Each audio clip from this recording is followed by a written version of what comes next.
Hello everyone, this is the Metatron, welcome to my channel. And today we're going to talk about swords. A few years ago, a friend of mine came to visit me.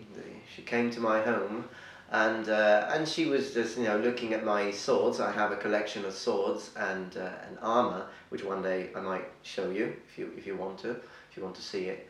And she was looking at my swords, and she actually asked me. She said she wanted to try and hold one of my swords, which was okay. So I told her that was all right. And when I gave her the sword, she actually asked me one thing that kind of made a really strong impression on me, because she said, "How do I hold it?" Because of course she wanted to hold it properly. And at that time, although I've always been really interested in history and warfare, historical warfare, I did not know how to answer. I mean, I knew how to hold a Japanese sword because I have practiced kendo when I was living in Japan, but since the sword that she was actually holding was one of my favorite, which was belonging to a European sword replica of a medieval sword, historical medieval sword, I did not know how to hold a Western sword, and considering the fact that I am Western at the end of the day, I thought to myself that that's something I really wanted to learn. Now, currently I am practicing modern fencing, so I have received some training in both Japanese sword fencing, swordmanship like kendo, and the Western one, so fencing. But I have looked through a lot of historical documents and actually seen some really good videos, and I've met with some people who have really taught me how to use a little bit of a longsword and a one-handed sword and shield. So the historical fencing one. I'm not a professional, I have to say that. So there are a lot of really good YouTubers on YouTube that actually show how to use proper techniques. I'm not as good as them, absolutely, but I do know how to handle one, how to wield a sword, and I do know how to hold it, first of all. So we're talking about basic stances and guards, another way to call it.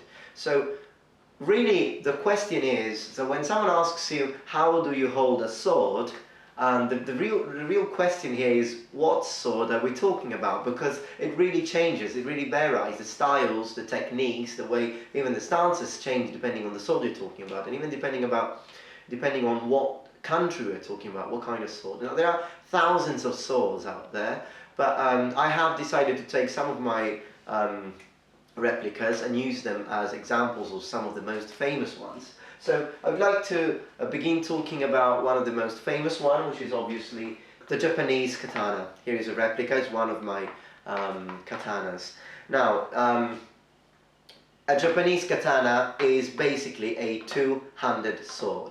So first of all, we unsheath the sword from the scabbard, and let's start talking about the sword. So I'll show you closer this replica, which is quite a, it's not an amazing replica. It's not the best one I have, but still some of my swords are in Japan. So this is the only, well, I have 3 Japanese swords here in Italy, but for now this will be good. So how do we hold this? Basically, we need to go and have a look at kendo and kenjutsu, which are the martial arts, Japanese martial arts, coming from the kenjutsu was the actual martial art learned by the samurai, and kendo is basically the modern version, okay? So it's basically very similar to the difference that there is between historical fencing and modern fencing.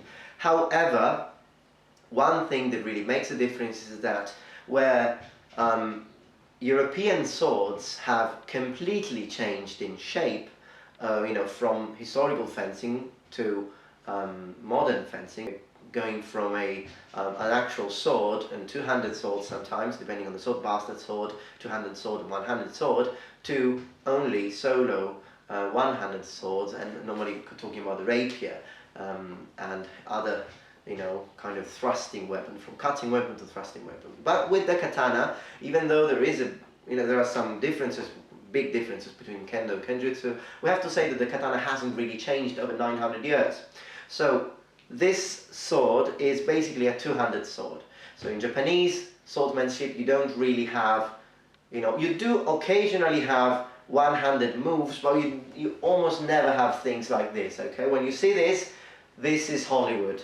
or video games. And even more, the spinning attack, like this thing here, okay, never mind, this doesn't exist historically speaking. How do we hold the katana? We have several possible different guards. The basic one is called Chudan no Kamae, which is this. So you hold two hands, you know, I'm not sure whether you can see it quite well. This is from the front, and this is from the side. This is how you normally, okay, lighting is not very good here, but this is one basic way of holding a katana, okay? So you point it to the opponent. This is Chudan no Kamae. Your right leg stands forward. Then you have the Jodan no Kamae, which is normally this one here. So you grip your sword like this, using the weight of the sword itself to launch the attack. Then you have the Gedan no Kamae, which I can't show you here, we'll show you in another video, which is a way to hold it very low. It's kind of to have the opponent attack you and then counter strike very quickly. And then you have the Waki. In some video games you still see it, it's not really used in modern kendo, is when you put your sword back like this. Okay, so from a Chudan no Kamae position you move to this. So why do you do this? Is to hide your sabers, your blades length, so that the adversary, the opponent, cannot really see how far you can reach, so you can't understand the reach of your sword. So this is as far as the Japanese katana is concerned. Now, so another important thing about katanas, which makes them very different from Western swords, is the fact that they are not double-edged. So the sharp part of the katana is only this one here and not this one, okay? So normally this would be also called the back of a katana, okay? So this one here is the part that you can actually touch, and you do sometimes use it like this in some situations to get a bit more power. And so this part here doesn't cut, it's blunt, and this part here is sharp in a katana. So whenever you attack, you will notice that holding a katana, you kind of, you know, use, you know, push cuts or even pull cuts. You always use this part here. Moving on to one-handed swords. Now this is a wooden sword. It's a wooden replica of a one-handed European sword. It's fairly well balanced, not extremely good sword, but it's still okay for practicing. So this is obviously a one-handed sword, and it's medieval. We have, you know, kind of a long hilt, so we can see that the guard is bigger, right? And then you have, obviously, in a sword you would have a blade here. How do you use this? It's normally used with a shield, although you can fight with this sword like this, you would still use a shield. Alright, so here is your shield. It's a round shield. There are many other different shapes and kinds, but for now we will use this. So this is a very effective way of using sword and shield, you know, of going into battle. Normally this is a battleground situation. The reason why you want a shield, and most of the cases anyways in history you would have sword and shield rather than two-handed sword, is because you can protect yourself from missiles, arrows and all these things. And then obviously the shield gives you the possibility to create formation with it, with the other soldiers in your army. Then you can still make battle like that. You can protect yourself. You can, you know, bash the enemy with a shield and attack, or maybe even do it at the same time. Then you can hold your sword like this. Now there are a lot of things that you can actually do. You can charge on your enemy. You can thrust your weapon and still be protected. You can even protect yourself here like this and thrust your weapon, or cut. And again, thrust and cut, this is another thing I'd like to talk about. Medieval, normally high medieval swords were obviously excellent cutting weapon, but they were also thrusting weapon. So you can use them in both ways, whereas normally katanas, the Japanese swords, are entirely cutting weapon. They can perfectly thrust and stab, but in Japanese fencing, Japanese kendo and kenjutsu, normally 90% of cases they prefer to cut.